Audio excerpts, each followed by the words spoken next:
welcome po sa ating mga bisita, and we hope na maging permanent po namin kayong makasama sa lugar na ito.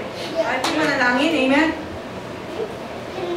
Hallelujah. Thank you, Lord. Napakabuti mo, Panginoon, Lord. Napakasaya, Panginoon, tunay sa presensya mo, Panginoon. Lord, tunay nga, Panginoon, paranas mo sa amin, Panginoon, Lord, ang presensya mo sa oras na ito, Lord. Hipuin mo bawat isa, Panginoon, Lord God. Minister to us, O Lord God. Speak to our hearts, Lord Jesus. Ano po ba ang mensahe gusto mong ituro sa amin, Panginoon, Lord God? Truly, Lord God, ang isang salita mo lamang, Panginoon, sa puso namin, ang isang pangako mo lamang sa puso namin, Panginoon, Lord God, ay isang napakahalagang bagay, Panginoon, sa buhay namin, Panginoon. Nawa, Panginoon, Lord God, dalhin mo kami, Panginoon, Lord God, sa pinakamataas mo, Panginoon, Lord God, na layunin sa buhay namin, Panginoon. Natagpuan namin, Panginoon, ang pinakamalalim mong dahilan kung bakit po kami nilalang sa mundong ito, Panginoon, Lord God. Lord, Holy Spirit, come, Lord, Holy Spirit, speak to our hearts, O Jesus. O Lord, minister to us, O Lord God. Lord, buksan mo ang aming mga puso, Panginoon. Buksan mo ang aming kaisipan, Panginoon, Lord God.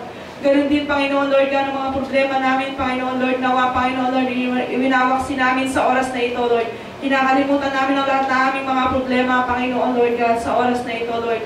Lord, ang oras na ito ay sa iyo, Panginoon. Pakabanalin mo, Panginoon, Lord God. Mangusap ka, Panginoon. Susunod kami, Panginoon, Lord God. Hallelujah, hallelujah. Thank you, Lord. Napakabuti mo, Panginoon, sa puso ng bawat isa, Panginoon, Lord God. Alam ko, Panginoon, Lord, hindi po aksidente, Panginoon, ang oras na ito, Panginoon, Lord God. Kung hindi, Panginoon, ito, Panginoon, Lord God, itinalaga mo, Panginoon, Lord God. I declare a divine appointment right now, Lord God. Oh, Jesus, Jesus, Lord God, prove to yourself strong and mighty in this place, oh, Lord God. In the mighty name of Jesus, let each and every one of us say amen and amen. Amen. Amen. Hallelujah. Hallelujah, oh Lord Jesus. Hallelujah. Hallelujah. Napakabuti ng ating Diyos. Amen? Amen. Sabi ng Panginoon, Lord God, no, meron po siyang inihanda para sa atin na buhay. Amen? Meron siyang purpose na inihanda sa atin. Eh? Amen? Kagaya po pag bumili tayo ng isang gadget. Amen? So, anong una mong gagawin? Babasahin mo yung manual. Amen? Para malaman mo kung paano ito gamitin. Ganon din po ang ating buhay. Amen? So, paano po ba ang buhay na ito? No? Dapat po ba natin itong gamitin para saan? Amen? So, para po natin malaman kung saan pa natin best na magagamit ang buhay na ito, kailangan po natin magbasa ng Biblia. Amen? Naniniwala po ba tayo ito ang salita ng Diyos? Amen. Amen. So, meron pong isang istorya. Amen? Si Billy Crystal po, sino po nakakakilala sa kanya? No, may nagtanong po sa kanya, no? Siya po ay isang city salesman. No, nakita niya po si Carly. Nagtanong sa kanya, sabi niya, ano po ba daw yung secret ng buhay? No? Ano po ba yung sikreto ng buhay? So sa movie na ito, no, kinuwento po ni Billy. Ang sabi niya, in one of their conversations, Carly, realizing Billy Crystal's quiet desperation and search for purpose, si Billy po naghahanap siya ng purpose, no? Sabi niya, do you know, ano po ba yung sikreto ng buhay na ito? No? So, tinanong po siya, dun sa movie, no, hindi ko lang nakuha, pero later, ipapanood ko sa inyo, no? So, ano po ba ang sikreto ng buhay? Sino pong gustong magsagot? Kuya Edwin, ano po ba ang sikreto ng buhay na ito? Do you know the secret? Para sa amin po, ang sikreto ng buhay nito,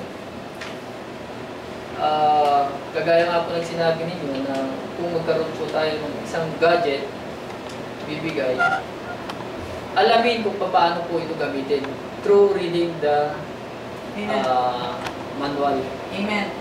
Ito po yun, yung Bible naman. Amen. Para malaman natin ang sikreto ng ating buhay, kung paano tayo nilalang, nandito po sa Bible yun. Amen. Glory to God, no? Ate Eva, ano ang sikreto ng buhay na ito? Ganun na rin po, yung kagaya po na sinabi ko. Amen. Glory to God. Ate Jo.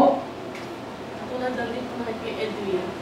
Ganun po, malalaman natin sila ito ng buhay natin sa pamamagitan ng papasinadyan ng salita ng Biblia. Amen. Dahil tayo nilikha ng Diyos. Amen, Kuya. Ang sikreto ng buhay tungo sa walang hanggang buhay Amen. ay faith. Faith comes from hearing and reading Amen. the words of the Amen. Lord. Glory to God. Amen. Mga ate po, ano po ang sa palagay nyo ang sikreto ng buhay na ito? Kasi di po ba lagi tayo paulit-ulit yung ritual ng buhay natin, gigising, trabaho. Ano po ba ang sikreto? Paulit-ulit, di ba? Ano po po bang masasabi niyo? Ano bang mayroon sa buhay nito? Bakit kaya tayo nilalang ng ating Diyos? Ate, gusto mo pong mag-share? Anything. Ano po bang sa tingin mo ang sikreto? Kuya, may sikreto po ba ang buhay na ito? Amen. Glory to God. Ngayon po, at least alam nyo na may sikreto. Amen. So, dito po sa movie na ito, no, tinanong siya, ano ba sa tingin mo ang sikreto ng buhay? Alam mo ang sagot niya? Ito po ang sagot niya. One thing. Sabi mo sa katabi mo? One thing. Just one thing. Sabi niya, you stick to that and the rest don't mean nothing. Amen? Mag-stick ka lang daw sa isang bagay. Sabi niya, ano naman yung one thing na yon? Yun ang aalamin mo. No? Mag-stick ka sa isang one thing, sa sikreto ng buhay na ito. At doon, alamin mo, ano ba yun? No? Sa movie po, yun po ang pinag-usapan nila. So, tayo po ba, nakita na po ba natin yung one thing na yon? Amen. So, dito po ang pag-aaralan po natin yung buhay po ni yung buhay po ng dalawang sisters. Kilala niyo po ang dalawang sisters sa Biblia? Amen. Amen. Kuya. Sino? Mary and Martha. Si Mary at si Martha. Amen. So, dito po pag-aaralan natin sa Lucas 10:38. Pakibasa nga po sa Tagalog ng malakas. Amen. Sino po ang may malakas na boses? Basahin po natin ng may excitement ang salita ng ating Diyos. Lucas 10:38. Ano po ba ang sikreto ng buhay? Sige, kuya. 38 lang po. 10:38. Lucas 10:38, nagpatuloy si Jesus at ang kanyang mga alagad sa kanilang paglalakbay at pumasok sa isang nayon. Malugod siyang tinanggap ng isang babaeng nagngangalang Martha sa tahanan niya. Amen. Amen. So, sige. Tuloy po. Hanggang 40. Ang babaeng ito ay may isang kapatid na Maria ang pangalan. Amen. Naupo ito sa paanan ng Panginoon at nakinig sa kanyang itinuturo.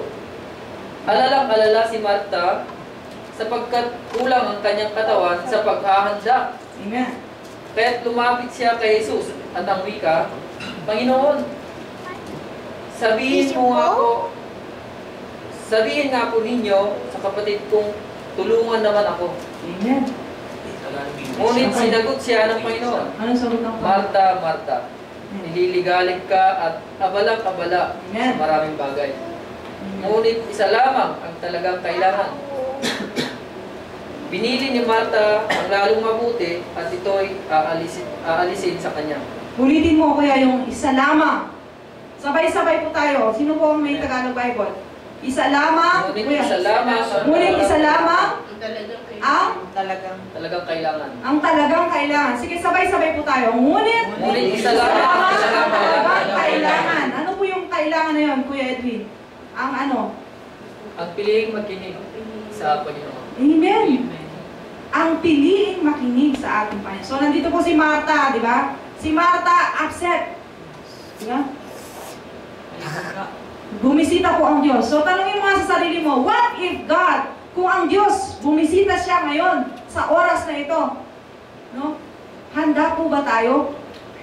Ay, naku Lord, hangga muna. Hindi pa handa yung church namin. Marumi pa. No? Hindi pa ako nakapaglaba. Hindi pa ako nakapagplancha. Walang message. Walang kanta. Walang musicians. No. Amen. Kapatid, darating ang Diyos, no? Pag dumating ang Diyos, yun ba ang isasagot natin? Upset tayo sa maraming bagay. Walang kakanta. Walang tutugtog. No? Paano tayo magkakaroon ng worship service? No, hindi kapatid. Ano lang ang kailangan? Isa lamang ang kailangan. Ano daw po? Ang makinig. Ang makinig.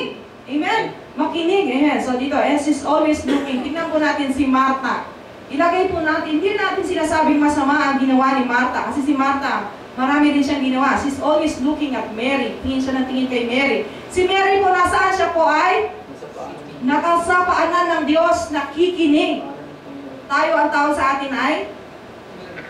Mary, di ba? Tayo nakikinig. And she gives her sister yung mga tingin po, no, matatalim na titig. Tiger look ang tingin po ni Martha kay Mary. Amen.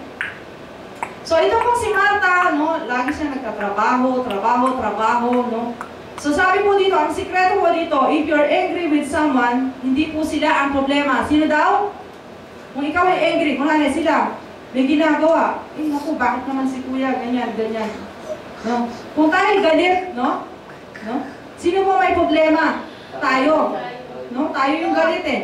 When you find yourself getting mad at someone, you're the one with the problem. Now, this is wrong on so many levels. It's hard to know where to start. No? So si Martha po, kung titingnan mo, no? Na-lost niya yung temper niya. Nawala po yung temper niya. Nagalit siya. No? Nagalit siya kasi yung kanyang kapatid tinitingnan niya. Wow, grabe. Nakaupo lang. May bisita, nakaupo lang. Walang hinandang pagkain. Ayos ba yun? No? So galit na galit po si Martha.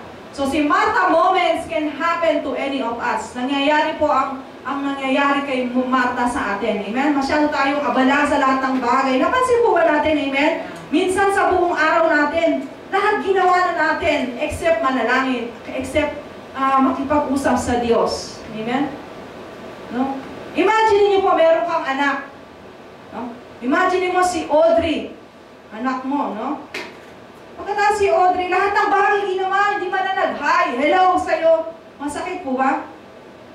Amen? Amen. Tayo po ba anak ng Diyos? Amen. Amen. So, kung tayo po anak ng Diyos, di ba? Kagaya po ng isang babae, di ba? Ang babae, paano po ba napapasagot ng lalaki ang babae, di ba? Pag manliligaw, ano ang unang-unang ginagawa?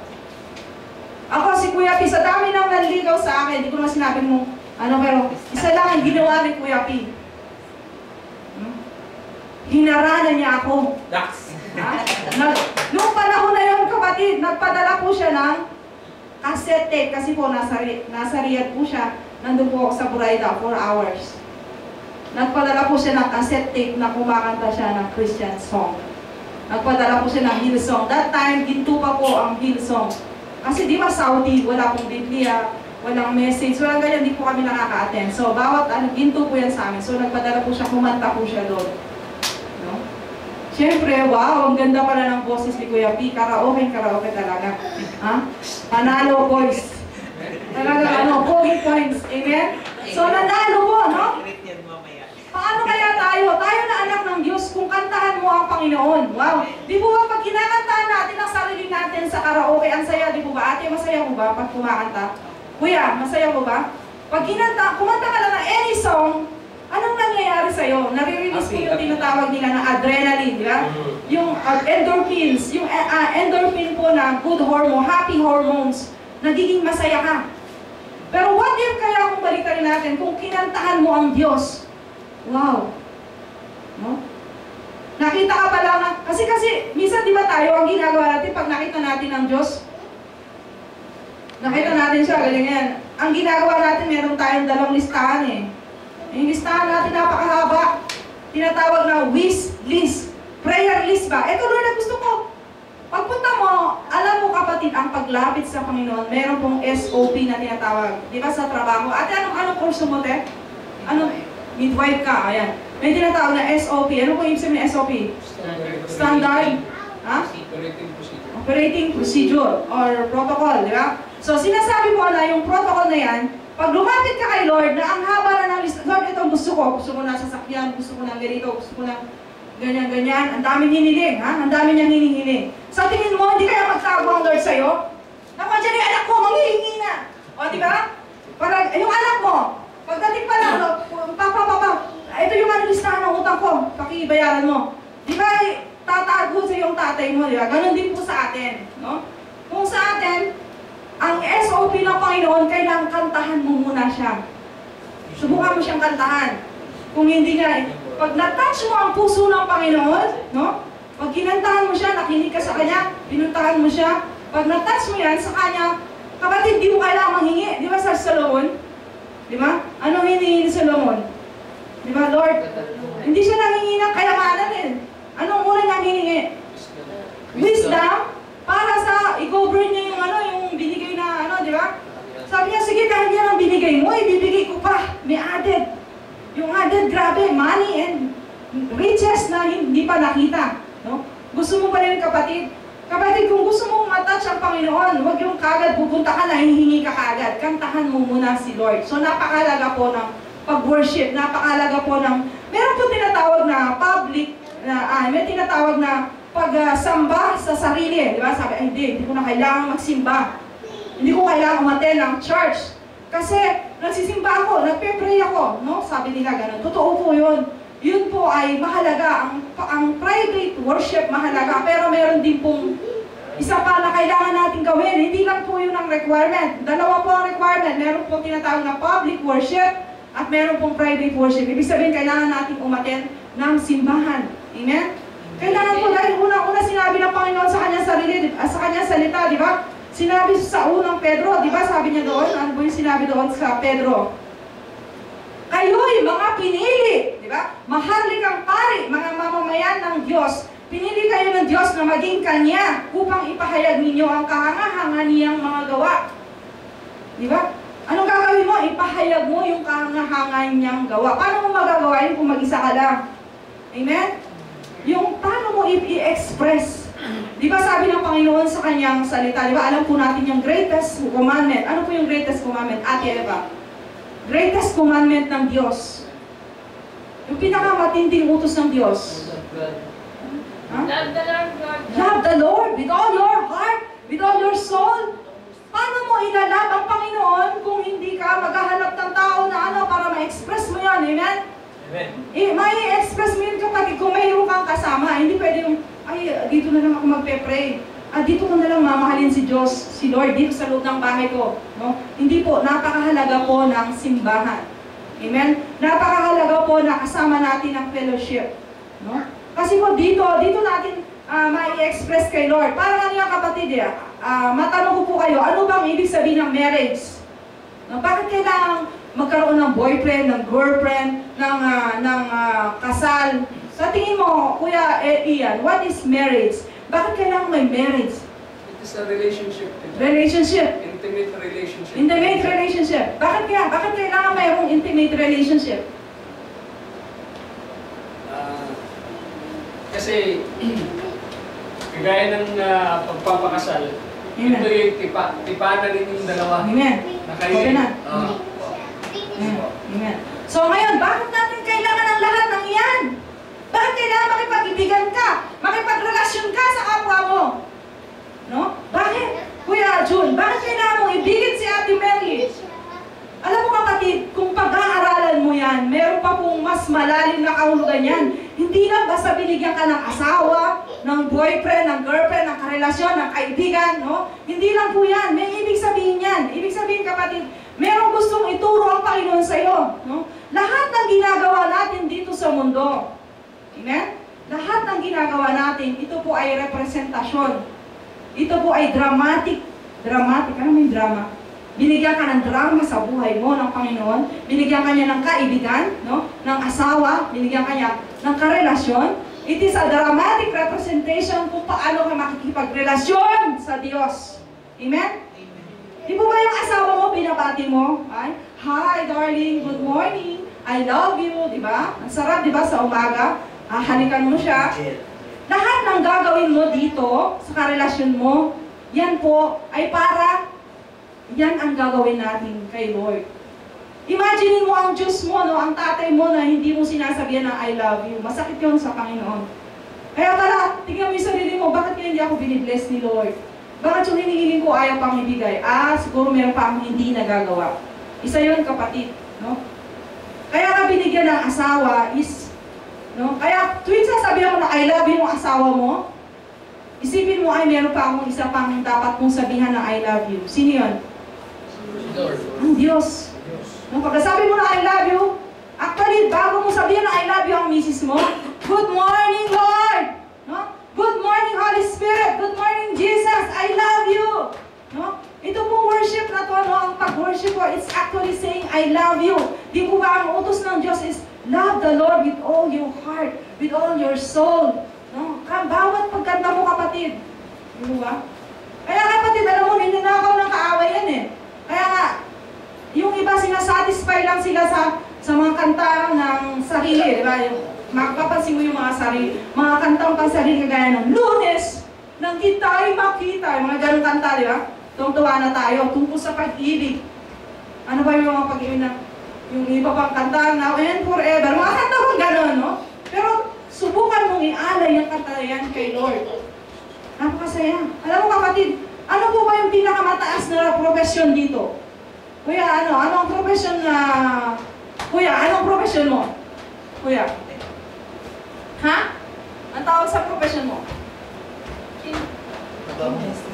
Ha? Food tech? Ha? Parang bilang ko chemist. Okay. So, si Kuya po, chemist yan. Amen? So, sino pa po ang pinakamataas na katawagan dito? Sino pa po ang may highest profession dito? Kuya, anong profession mo, Kuya? Kung sino pa rito? Kuya Jun, ano sa'yo? Ano yung profession mo? Sa buhay mo? Anong trabaho mo? Driver po. O, driver. Okay. So, yung tinatawag natin na highest position. Ano nyo ba? Kapatid, ito ang trabaho mo, di ba? Ito ang profession mo. Okay. Pangarap ko nung bata ako kung doktor. No? Kaya lang, wala kami pambayad binigay na lang ng nanay ko, konduktor. Kapatid, huwag kang malungkot kung konduktor ka lang ngayon. Dahil ang Panginoon, kung hindi ka nabigyan ng profession na maganda ng pamilya mo, kaya kang bigyan ng Panginoon ng highest profession. Alam niyo po ba yung highest profession kung ano? Highest calling, yung pinakamataas na katawagan. Ano po yun?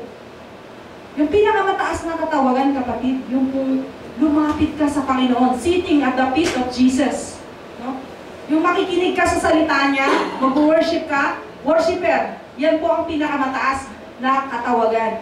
Hindi po yan nurse, hindi doktor. No? Hindi po yan.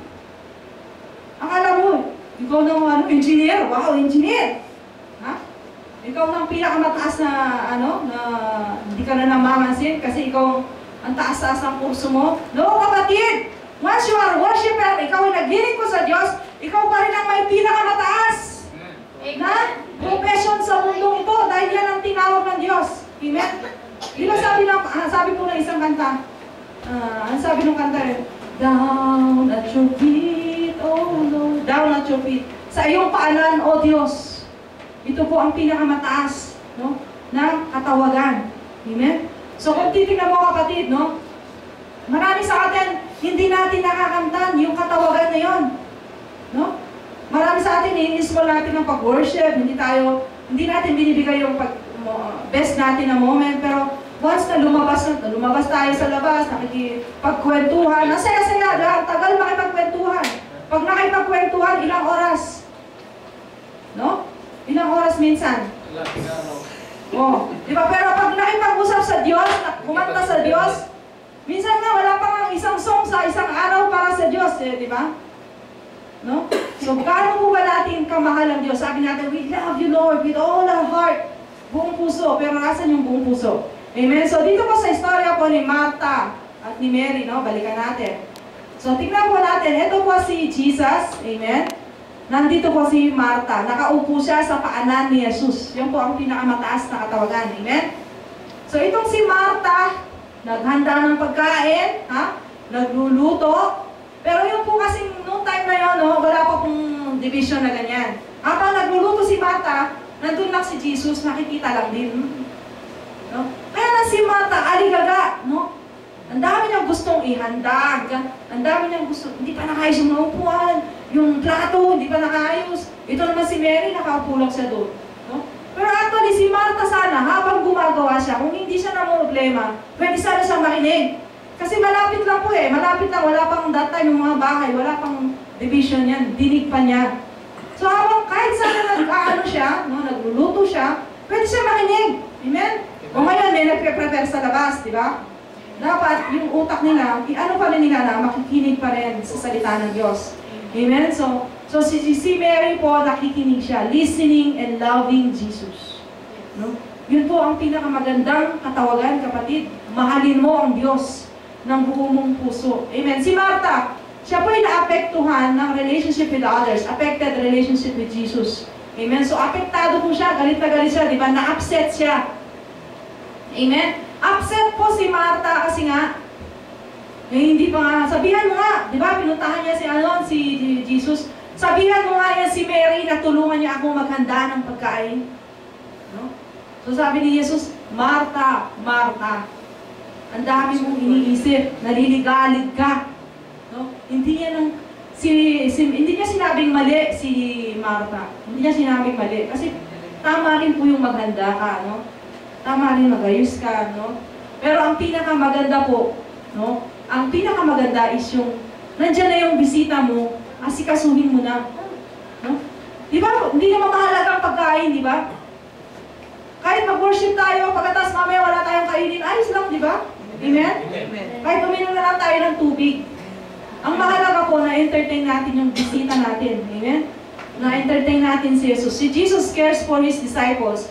Jesus corrects His disciples. So dito po, no, nagkikare po si Jesus sa disciples niya at kinorek niya po si Martha. Sabi niya, hanapin mo, isa lang. Isa lang ang kailangan, sabi po ni Jesus. Amen? Amen. Sabi niya, Martha, Martha, the Lord answered, you are worried and upset about many things. Di ba po minsan tayo rin, no? Ang dami natin iniisip. Lord, paano ko bababayaran yung utang ko, yung sa Pilipinas? Ang dami natin iniisip. Oras ng Friday na pag-worship sa Panginoon, Lord, mangungutang pa ako eh. Mag-utang pa ako ng 5-6 sa ano. Hindi mo alam, pag inuna mo nagsamba ka sa Panginoon, ang Panginoon ang kakatagpo dun sa pangailangan mo. May hihipuin siyang tao upang pautangin ka. No? Hindi mo kailangan maging upset, maging worried. Amen? So ano po ba ang mali sa pagiging Martha? Bakit po naging critical si Jesus kay Martha? Kasi po, si Jesus hindi niya po minamaliit yung ministry po ni Martha. No, hindi niya minamaliit. He's not questioning. Hindi niya kina-question yung pag-ibig ni Martha kay Jesus. No? Kasi po, ang sinasabi po doon, no? Si Martha po, masyado nga siyang iniisip niya po yung tinatawag na urgent. Urgent. Yung mga urgent na bagay. Amen? Sabi po dito, only one thing is needed. Mary has chosen what is better. Sabi mo nga sa iyong katabi, resolve to choose what is better. So, we choose what is better. Amen? Marami po tayong pwedeng choices na gagawin sa buhay natin. Pero tayo po, ang pipiliin natin ay ano? Ang piliin dapat natin ay yung better. Amen? Amen. Pwede tayo buong araw problema, pero ang pinaka-best lang kapatid, piliin mo yung best, yung one thing lang, isang bagay lang. Sa mundo na to kapatid, hindi mo kailangan napakaganda ng bahay mo, no? Hindi mo kailangan napakadami mong kaibigan, isa lang ang kailangan mo, mag-attend ka ng gawain. Amen? Sit in the feet of Jesus. Amen? Sabi niya, you forgot to put me first. Sabi ng Panginoon, nakalimutan mong unahin ako. Sabi ng Panginoon, Mary has understood that. She has understood that it's not about her, it's about me. You forgot that, Martha. So, ibig sabihin po ni Jesus, nakalimutan mong unahin ako. Sabi ni Jesus kay Martha. No? Naintindihan ni Mary yun. Sabi niya ganyan. Actually, hindi naman yan about you. It's about me, sabi ng Panginoon. No? Ang buhay na ito ay hindi para sa'yo. Amen? Ang buhay na ito ay dahil kay Jesus. Amen? So yan po yung mga busy-busy, nagluluto, naglilinis, nag-entertain, no? This is what she does. Si Mary, no? Yung iba, natutulog, nag-sleep, pero ang kailangan lang, prayer, no? So summary, Jesus and His followers arrived, no? Yun na nga po, yung summary. Kung tatawagin daw tayo ng Panginoon, kung magbisita ang Diyos natin, anong gagawin natin? Amen? So, kaya po kailangan magkaroon po tayo ng puso ni Mary dito sa Martha Ward. Ang mundo na to, Martha Ward, ibig sabihin maligalig po ang mundo na to. Pero ang Diyos po, siya po ang magbibigay sa atin ng layunin. Amen? So, yun po ang layunin natin. One thing necessary. No? Isa lang po ang kailangan natin. No? Enjoying the presence of Jesus. Sabi nga na awitin, no? Napakaganda ng mga napili nating awitin. Amen? Alam niyo ba kapatid, ang awitin dito, basta ang kinanta mo ay church songs. No? Yan po ay minsan nasisynchronize yan. No? Sa heaven. Napapansin mo minsan pag umawit ka, na-touch ka, no?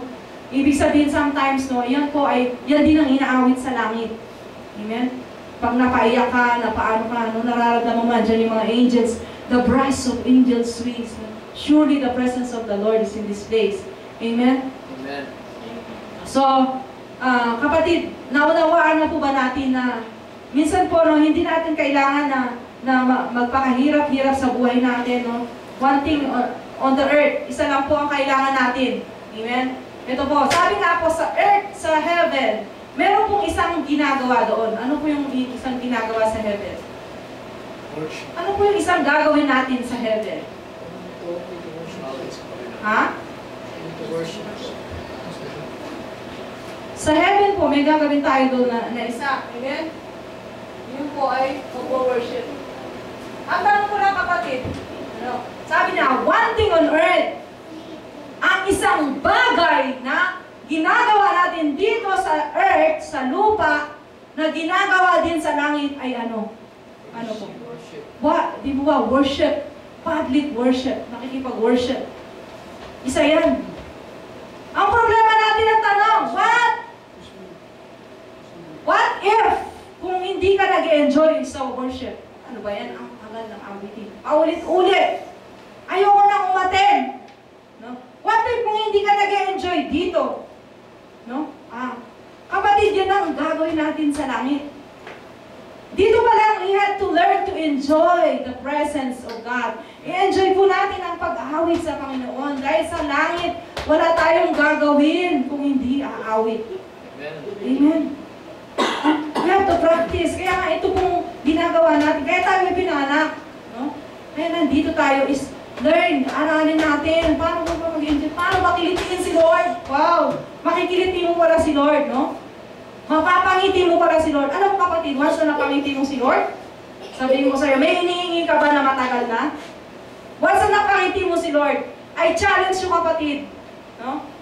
Isang ngiti lang ni Lord sa'yo. Alam mo kapatid, pagpasok mo pa lang dyan, pag-decision mo pa lang na-attend ako ng gawain ngayon, ano kaya sa palagay mo ang nangyayari sa langit? Ha? Ano? Ilang libong anghel ang nagpapalakpakan sa oras na ito? At ang ginagawa natin, nakasulat daw po sa Book of Deeds. Lahat ng ginawa natin nakasulat. Naku, paano na yun? Nagpautang ka, hindi pala nakasulat yun eh. Ang nakasulat yung nag-decide ka na hanapin yung one thing, yung isang bagay na yun. Di ba sa buong araw, ilan ang ginawa mo? 30 things na ginawa mo. Pero isa lang pala doon ang karapat-dapat. No? One thing, isa lang. Lord, I want to enjoy you. I want to be with you. No? Be with you. Ano po yung mga sinasabi sa kantaan nila? Nothing in this. Nothing compares. Nilakas mo kaya? Nothing compares in this place where I can see you face to face. Nothing compares in this place where I can see you face to face. Ibig sabihin, yung public worship, kapatid, no? Diyan, makikita mo. Di ba sabi ng Panginoon, 2, 3, nagkatipon. Nasaan siya? Nasa atin siya. So, nandito siya. Amen? Nothing compares to the place dito sa lugar na to na kung saan makikita mo ang Diyos face to face. Actually, kapatid, ngayon, hindi ko naman naramdaman si Lord, hindi ko nakita. Nasaan siya? Kapatid, in the Spirit.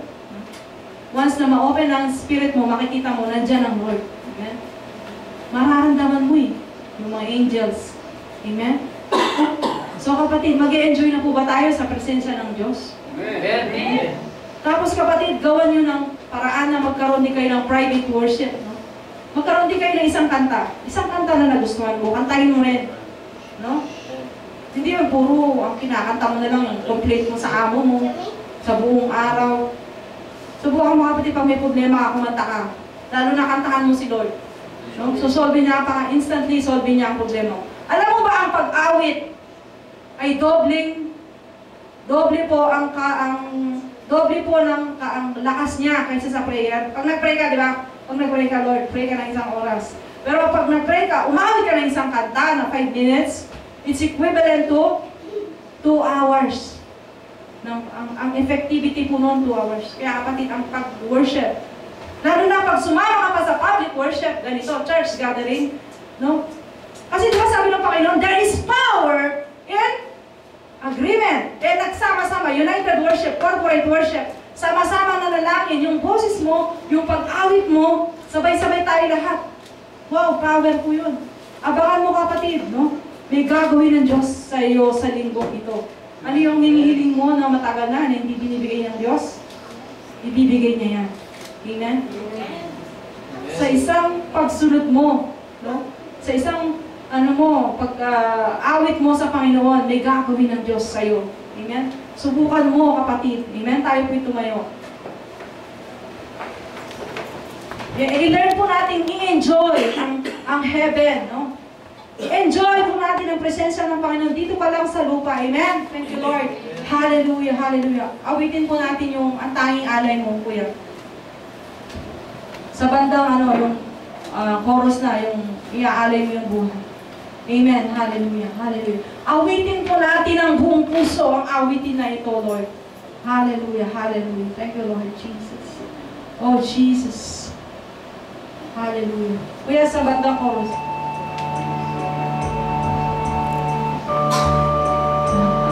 Yan. Sabay-sabay po tayo. Ang tanging alay ko sa'yo. Amen. Amen.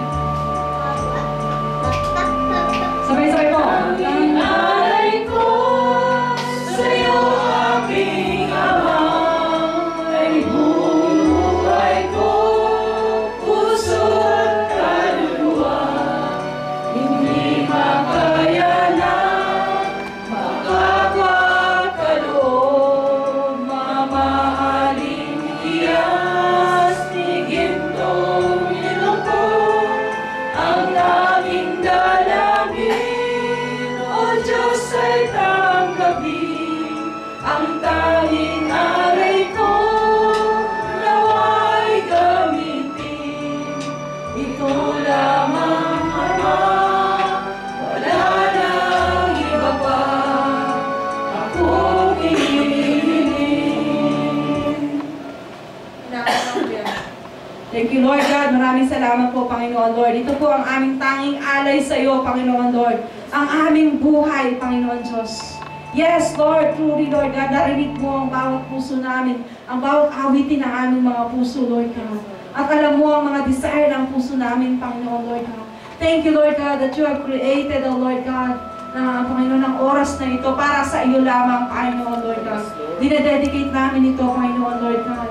Hayaan mo mangusap ka sa bawat puso ng bawat isa, Panginoon Lord God. Hayaan mo, Panginoon Lord God, gisingin mo, Panginoon Lord God, ang aming mga puso, mga diwa, Panginoon, ng pagsamba sa iyo, Panginoon Lord God. Truly, Lord God, wala po kasing saya, Panginoon, wala kasing sarap, Panginoon, na magpuri sa iyo, Panginoon Lord God. Ito po, Panginoon Lord, ang highest calling mo sa bawat isa, Panginoon Lord God. Salamat, Panginoon Lord God, oh Jesus, to be with you, oh Lord God, is the highest calling, oh Jesus, oh God. Hayaan mo, Panginoon Lord God, ang bawat isa, Panginoon Lord God. Lord God, maranasan namin, ma-awaken kami, Panginoon Lord God, na ito pala, Panginoon Lord, ang gagawin namin sa langit, Panginoon. At wala nang iba, Panginoon. Kaya nga po, Panginoon, we will focus on that one thing, oh Lord Jesus. Isa lang, oh God. Hallelujah, hallelujah, Lord God. Hayaan mo, Panginoon Lord God, na ito, Panginoon Lord God, na pag-attend namin, Panginoon Lord God, ay masundan pa, Panginoon Lord God. And we commit to you, Lord, the lives, Panginoon, for all our sisters and brothers, Panginoon Lord God, na pumunta ngayon, Panginoon Lord God. We believe, Father God, na may gagawin ka sa buhay nila, Panginoon Lord. I just declare, oh God, your best purpose, oh God, Lord. Mahanap nila, Panginoon, oh God, sa iyo, Panginoon, oh Jesus. Oh God, thank you, Lord God. Hallelujah. Napakasaya, napakasarap, Panginoon, Lord God. Maraming salamat po. At sa bawat isa sa amin, Panginoon, Lord God, Lord God, ma-express namin ang pagmamahal namin sa iyo, Lord, in a deeper level, oh God. Oh Jesus, mauhaw, magutom kami sa iyo, Panginoon, Lord God. Hanapin ka namin kung paano kami naghahanap ng pagkain, Panginoon. Hanapin namin ang spiritual na food, oh God. Hanapin namin ikaw, Panginoon, Lord Jesus, oh God. Truly, Lord God, ang masabing ikaw ay mahal namin, Panginoon, ng buong puso, oh God. With all our heart, soul, and mind, Panginoon, Lord God. Ay ito po ang magiging purpose ng aming buhay, Panginoon, Lord God. Accept, O Lord God. Hayaan mo, tanggapin mo, Panginoon, itong aming tanging alay sa iyo, Panginoon, Lord God. Maraming salamat po. In Jesus' name we pray. Amen. Amen. Amen.